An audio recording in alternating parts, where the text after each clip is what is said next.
for all occasions. Buy this book so I don't have to work for a living.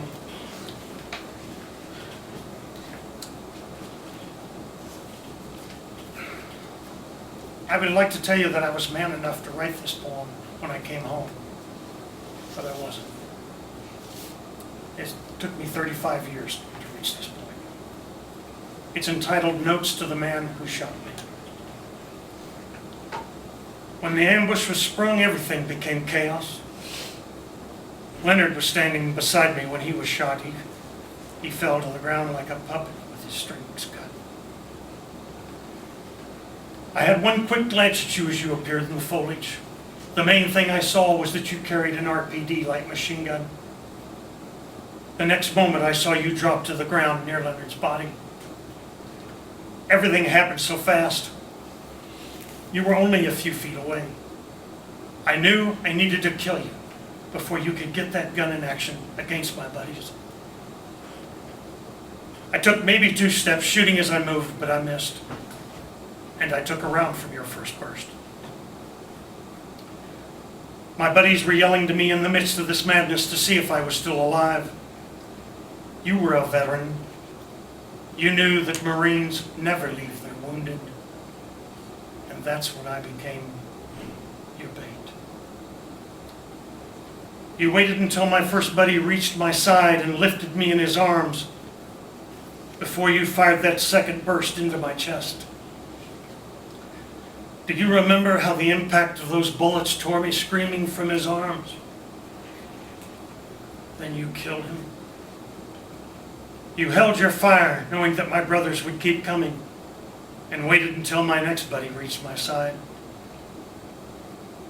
You killed him too. You were killed then, and I was rescued. I have often thought of you these 35 years. Would you be surprised to know that for all this time, I have felt like your accomplice in the killing of my friends? I hated you for years for using me as bait. But the truth is, had our roles been reversed, I would have done the same. I wish now that I could speak to you.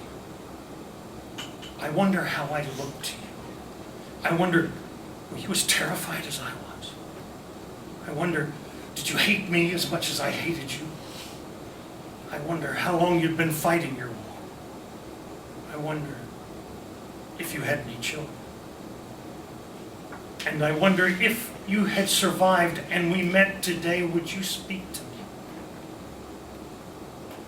I sometimes imagine us meeting again and talking about that ambush while our children play together. You were a good soldier and a good machine gunner. And I've come to realize that we had more in common than we did with the men who sent us to kill each other. If I could, I would give you the gift I have longed for all these years. The gift of peace.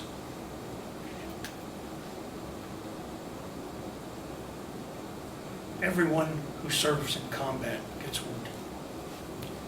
Not all of us have scars to show, but everybody in combat gets wounded. We're wounded here and we're wounded here. Your brothers and sisters are going through this right now. Right now, as we speak. And only you can look into your hearts and answer the question of whether or not this war is worthy of their innocence, of their love, of their sacrifice. Only you can answer that question.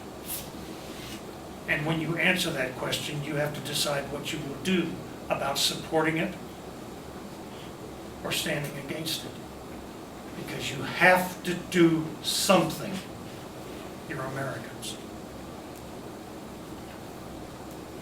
I've got one last favor to ask of you. And I know I've hit you very hard. You have no right to hide from the truth, from the awesome cost of your freedom. I would ask you to take one moment out of your busy day to pray for your brothers and sisters that are serving in our name right now. If you don't believe in God, take one moment out of your day to care about them, because they love us enough to die for us. And I think that's the least we can do, don't you? You guys have been very patient with me, and it means a lot to me. Thank you very much.